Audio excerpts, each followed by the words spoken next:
दिल से फिल्म का जिया जले पहला गीत था जो लता जी ने ए.आर. रहमान के लिए गाया था। रहमान का तरीका है कि वो अपने गीत चेन्नई स्थित अपने स्टूडियो में रिकॉर्ड करते हैं। ये गीत रिकॉर्ड होने से पहले गीतकार गुलजार जरा टेंशन में थे। उन्हें डाउट था कहीं लता जी जैसी बड़ी गायिका ये ना कह दें कि वो क्यों चेन्नई जाकर रिकॉर्ड करें, लेकिन लता जी ने ऐसा कुछ नहीं किया। गीत का ऑफर मिला तो वो बेझिझक चेन्नई आने को तैयार हो गईं, जबकि वो पहले कभी ए.आर. रहमान से मिली भी नहीं थी। न ही उन्हें पता था कि चेन्नई में ए.आर. रहमान का स्टूडियो है किस जगह। जी, मेरा नाम है निक्षय मौर्य और आप सुन रहे हैं Stardom Chronicles with your story teller Nikshay Maurya. Gulzar साहब लता जी को अपने साथ चेन्नई ले गए। रहमान जब लता जी से मिले तो बहुत सम्मान के साथ पेश आए। यूं तो रहमान के चेन्नई में कई स्टूडियोज हैं, लेकिन लता जी से ये गाना रिकॉर्ड कराने के लिए उन्होंने वही स्टूडियो चुना जिसे सबसे पहले उन्होंने बनवाया था।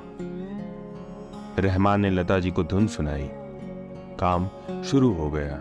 लता जी को जब सिंगर केबिन में ले जाया गया तो एक असमंजस की स्थिति पैदा हो गई।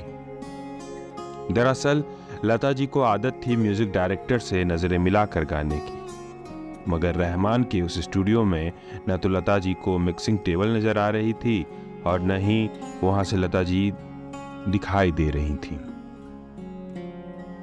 एक दफा रिहर्सल करने के बाद लता जी ने अपनी दुविधा गुलजार साहब को बताई और कहा, लग रहा है जैसे मैं अंधी हो गई हूं। लता जी को बेहतर महसूस हो सके, वो ठीक से गीत रिकॉर्ड कर सकें, इसके लिए गुलजार मिक्सिंग रूम और सिंगर केबिन के बीच में दरवाजे के पास कुर्सी लगाकर बैठ गए।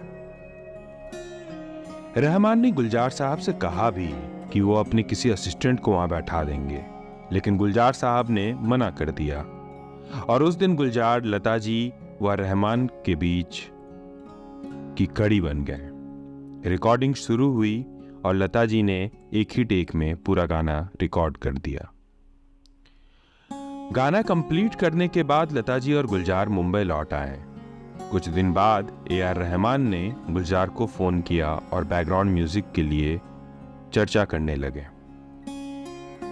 साउथ इंडस्ट्री में जिसे बैकग्राउंड म्यूजिक कहा जाता है उसे मुंबई में इंटरल्यूड म्यूजिक कहा जाता है।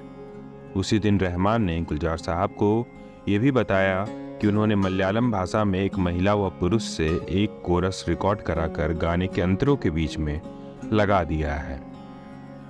रहमान ने गुलजार से यह भी कहा कि वो इसका मतलब उन्हें भेज देंगे, गुलजार उनका हिंदी अनुवाद कर दें ताकि हिंदी में किसी से रिकॉर्ड करा लिया जाए। रहमान ने वो मलयालम कोरस फोन में गुलजार साहब को सुनाया। वो गुलजार साहब को बहुत पसंद आया। उन्होंने रहमान को सलाह दी कि इसे हिंदी में नहीं करेंगे, ऐसे ही रखेंगे मलयालम में। रहमान ने गुलजार साहब की सलाह मानी और जब वो गीत लोगों को सुना तो उस मलयालम कोरस के वो कायल हो गया। आपको भी वो बहुत अच्छा लगता होगा। उस मलयालम कोरस के बोल कुछ इस प्रकार है। हो सकता है मुझसे कुछ गलतियां हो जाएं बताने में, तो मुझे माफ कीजिएगा।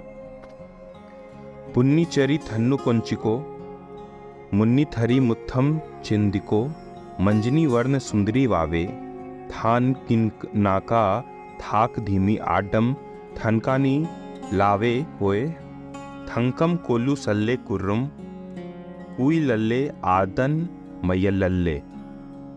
मलयाली भाषा के इन बोलों का एग्जैक्टली मीनिंग तो फिलहाल मुझे नहीं पता, लेकिन इसमें सुहागरात की बात की गई है। आज दिल से फिल्म को रिलीज हुए 26 साल हो गए हैं। अगस्त 1998 को दिल से रिलीज हुई थी। मणिरत्नम जी द्वारा बनाया गया एक मास्टरपीस है दिल से, जो भले ही भारत में कमर्शियली उम्मीदों के मुताबिक प्रदर्शन ना कर सकी हो, लेकिन विदेशों में इस फिल्म की परफॉर्मेंस बहुत शानदार रही थी। चलिए आखिर में जिया जले गीत का दूसरा मलयालम कोरस भी बता देता हूँ। कोशिश कीजिएगा आप भी उसे गुनगुनाते हुए सुने। हे कुरुवन्नी किल्लिए कुकुरु कुरु कुरु कुक्की कुरुकी कुन्नी मर्थिल उय्यल आड़ी कोड्डुम ओरी कक्के कुट्टू विल्ली कुन्ने मारन निन्ने कुक्की कुरुकी कुट्टू विल्ली कुन्ने थंक कुल्लू सल्ले कुर्रुम कोई लल्ले आदन मय लल्ले। तो ये था दिल से का किस्सा जिसे सुन रहे थे आप stardom chronicles with Nikshay Maurya में। ऐसे ही अन्य किस्सों के लिए, अन्य जानकारियों के लिए सुनते रहिए stardom chronicles with your story teller Nikshay Maurya. ऐसे किस्से यहाँ आते रहते हैं, हम आप तक पहुँचाते रहते हैं। अगर आपने हमारे चैनल को सब्सक्राइब नहीं किया तो कृपया कर लें, और हमारा पॉडकास्ट अगर आपको पसंद आता है तो कृपया इसे लाइक करें, शेयर करें और अपने दोस्तों को भी बताएं। और हमारा कमेंट बॉक्स खुला है, आप अगर कुछ कहना चाहते हैं तो कह सकते हैं। धन्यवाद। ചിരിതഞ്ചി കുഞ്ചിക്കോ തിരിമുത്തൊളി ചിന്തിക്കോ മഞ്ചടി വർണ്ണ ചുന്ദരി വാ